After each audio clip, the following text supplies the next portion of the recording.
Welcome guys to another video. Before we get into the PvP updates, I just have to say that I read the comments on the last video and I will be trying to PK hybrid on my pure with a Dorg bow, since we have hit 100k bone bolts PK'd, which is so sad. If you haven't seen that, it was on the last video before this. I just wanted to say though, it will be streamed the day you're watching, Wednesday. That is my birthday, so we're going to be doing a sexy-ass birthday stream with the Dorg bow highlighted PKing. And if you want to be in one of my videos in the future, definitely come on down to stream, because I want to have a bunch of people meet me in the wild for some Dorg bow PKing mass. Wilderness PKing, okay? Just had to say that in the beginning. We're going to jump into the updates now, so feel free to come on down to MintMadCow if you want to come. It's just going to be so goddamn fun and so goddamn dumb. But yeah, thank you for listening to this. Let's jump right into some of these sick fucking updates. So this post is made by Mod Aiza, and I want to give him shout outs. He does make very good posts for the updates coming out. Very easy to understand, and it's very nice structured wise, so thank you for that. And if you want to read along, go for it. I'm going to put some PK clips over here just to make it more entertaining for you guys, but definitely feel free to read along. Link is in the description. And I'm making this video because somebody asked in the comment section, and I asked my stream today, and they said, yeah, you should just do it. I know you're a little late, but you don't want to double upload. And that's exactly the reason why I'm doing it now, because some of you guys don't know about this, and some of you just are too lazy to read it. I agree. So it starts off with team structure improvements, which means that they're kind of making some improvements to the Jagex team structure, which that was so redundant. But really, they're just using more of what they have to the fullest extent. Because a good example is they were doing Theater of Blood, do that, and mobile coming out, that they couldn't work on some of these smaller problems like the BGS Smite, specking, all this other shit that they should have been dealing with a lot sooner. They didn't have the resource power, but they are going to actually use their team. They're going to hire more people and use their team more resourcefully so they can tackle a lot of these smaller problems.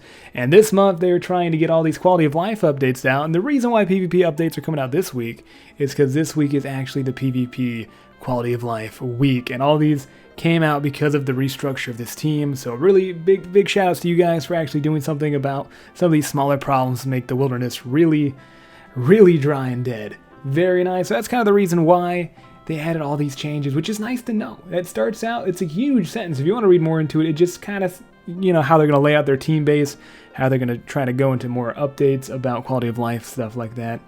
But enough rambling about that. The PvP changes in general.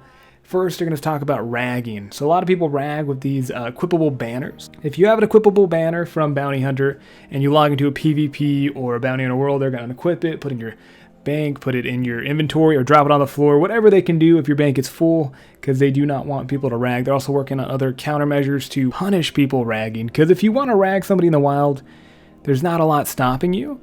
And that does not make people want to go in. Clans will rag people from rev caves, all that stuff. So they're kind of working towards making it so that you can't rag somebody out of the wilderness. You can kill them, but you can't rag them, which is good. So equipable banners will not be too big of a problem anymore on some of these worlds. A really big update, a pit update. And if somebody has pit in a fight against a 1v1, they have the advantage. They have a very good advantage in that fight, and how it usually works is every 100 to 150 game ticks, or, you know, about a minute and a half, you would have the pit over somebody else, or they would have it over you, and then it would switch. And for only the PvP and Bounty Hunter worlds, it's not going to affect any other worlds, sadly, because I'd actually really be down for that. They are going to be making it so that pit switches a lot more faster. So about 40 to 60 game ticks or 30 seconds. So every 30 seconds, pit will change. If you're a high-risk PKer or you PK in Bounty Hunter or PvP, huge change for you. I know Ian Spam was very excited about that. Me personally, I don't really do that type of PKing, but with some of these updates coming out, I might actually hit up Bounty Hunters for a video. So tell me if you'd be down for a Bounty Hunter video, because it looks like they are making it doable again.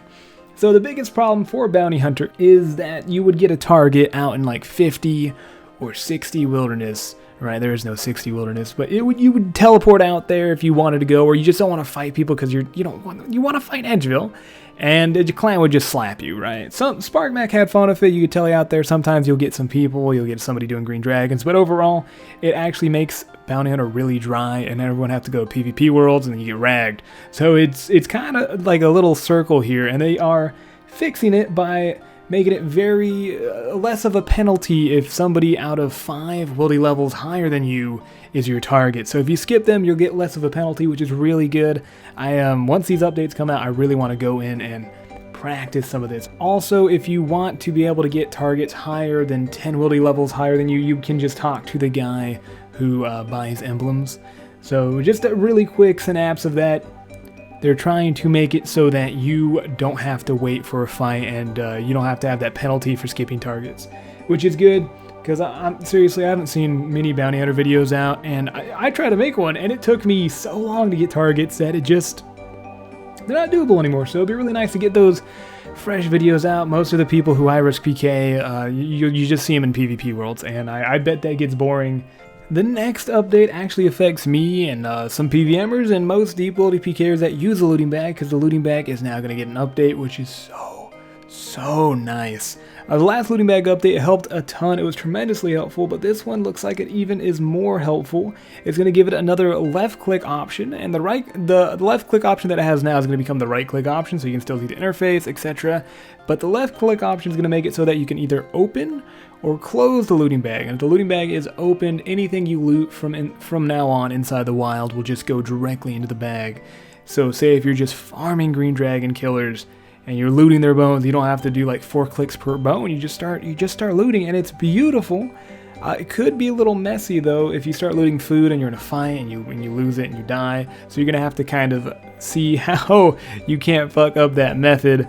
But either way, this might actually make PKing green dragon PvMers a lot more profitable per hour, as you're gonna be spending less clicking time. And if there's bots out there, I might farm bots now. To be honest, I might make an account to farm bots, see how much money per hour it is with this new update. It seems amazing. I cannot wait. Now, this next update about Tele Block, they see a problem with people pre-Tele blocking somebody else for about, half the Tele block time. If you mage pair up and you TB somebody, it's only half, so it's about 2.5 minutes. They see a problem with that, which I guess can be a problem, because if you're in a fight and you can't TB the guy and you end up winning that fight, he'll just tele you out, because it's not really any risk towards them. Deep wilderness should have a risk. Now, I'm trying to read this, and I don't understand how they're going to combat it. Maybe they're just trying to bring up the problem. If you know how, tell me. I don't know, maybe I can't English very well. Another update that they're going to be doing for Tele Block is that when you log out and you're TB'd already, completely removes it. So that is going to be amazing, because they just say that if you've logged out of a fight, you're pretty much already escaped. Therefore, you should be able to tele away, which I agree. The next thing they bring up is apparently when you do the home teleportation spell, it hides your attack, so you can home tele and attack someone and they can't see it.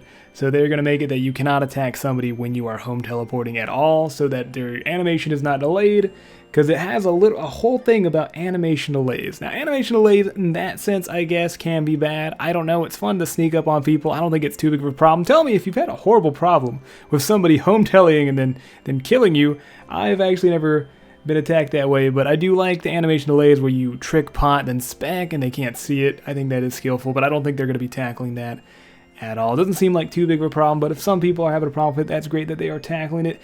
By the way, if it seems that I'm talking a little fast, there's a lot to cover, and I don't want to stretch out the video longer than it should be for you guys who want this information very quick, very spoon-fed. I want to try to, explain it very well, so hopefully I'm not talking too fast. I would love to drag this out for an hour, but that would be bad. Next thing is going to be special attack, stacking / trading. So a huge problem in the wild is if you're going into a single area and there's a clan following you, they can tag team you, and you're not going to be able to get a real chance at fighting either one of them. And it just doesn't really do anything for anybody except for the singles clan. That's why a lot of people don't singles PK anymore, or they join a singles clan. Well, they're kind of attacking or combating this problem with making it so that you cannot special attack trade on somebody, which means, say you have a bunch of people following one person and they can't see anybody, and you have 4 dark bowers, a couple declawers, whatever you got in there, and they're just trading off. You don't know which is coming next. Well, if somebody's been spec'd before and you're trying to spec somebody else on a different account, it's going to give you a 6-second waiting time, or a 10-tick waiting time, which I think is a really good update. I don't know if it's going to be too helpful, but for those who risk, ancestrals and Ellies, the only way to kill somebody like that is to actually, you know, just follow them and then try to spectrate off on them. So if you are high risking, that's going to be very helpful for you. For us who bring Mystic, we're still going to get absolutely slapped by these teams. Who knows what they'll come up in the future, though. It's a really good chance at trying to combat this. I like that update a lot. Something huge is a Smite Effect. So right now there's a glitch where if you stack a Bandos Godsword spec with like 4 or 5 people, they can actually smite you down from your full prayer points, whether it's 99, 70, all the way down to 0, and smite your item in a tick, which is insane.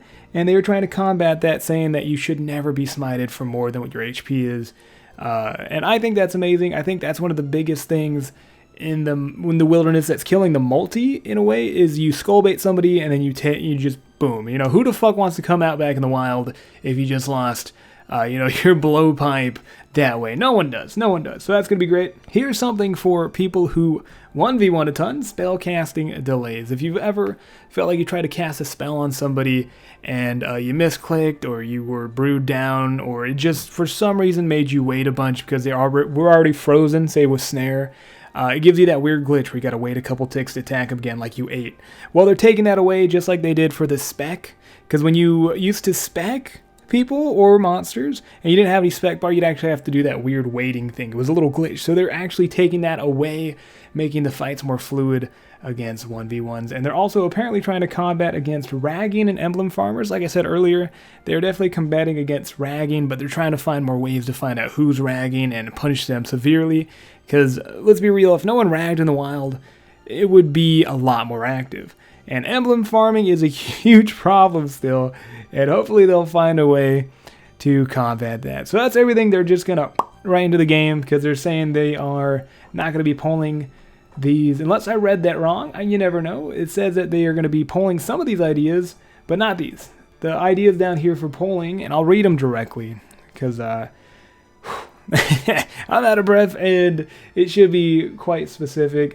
Poll question 1, should we add an in-game collection log? This would be an in-game interface that keeps track of how many of each unique drop you have obtained. The collection log would only show... It's not really a PvP update, I would believe, but you know, it'd be cool. And then, should Bob Barter be able to decant potions 1, 2, 3 doses?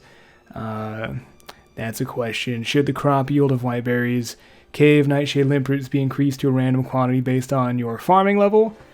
Vote! I'm not going to tell you what to vote on that, but that sounds like a great update. I don't want to I don't be biased. I hate those people who tell you what to vote for. But it seems those three really don't have anything to do with PvP. They just sound like pretty good things to add in the game. Everything else looks like they're just going to right into the game. I really wish they added restraint onto there. But it's just quality of life. It's nothing too big. They're just small little bugs and glitches that they're trying to repair to make the wildie more active, you know, because no one likes to get tag team spec'd, or just some of these glitches are ragged. So that's awesome. Shout outs to the old school team. I'm a little late with this video. I didn't want to double upload, and I hope you guys found this video entertaining and the clips and all that good stuff. If you want to drop a like, that'd be amazing. If not, that is completely fine. All I did was just read some stuff. I just try to make it as short and compressed as possible. And I'm definitely going to be trying to see what other updates that come out PvP-wise. A lot of other YouTubers do other quality of life updates. I'll let them do their stuff unless it's something crazy. Definitely come on down to my stream if you're still watching. Birthday stream is going to be dope. Dorkbo Mass is going to be amazing. Thank you very much for watching. That video will be up hopefully soon. And like always, I will see you in the next episode. I don't know what you want. Let's have a bit of fun till I downfall. My love, if you feel like I do.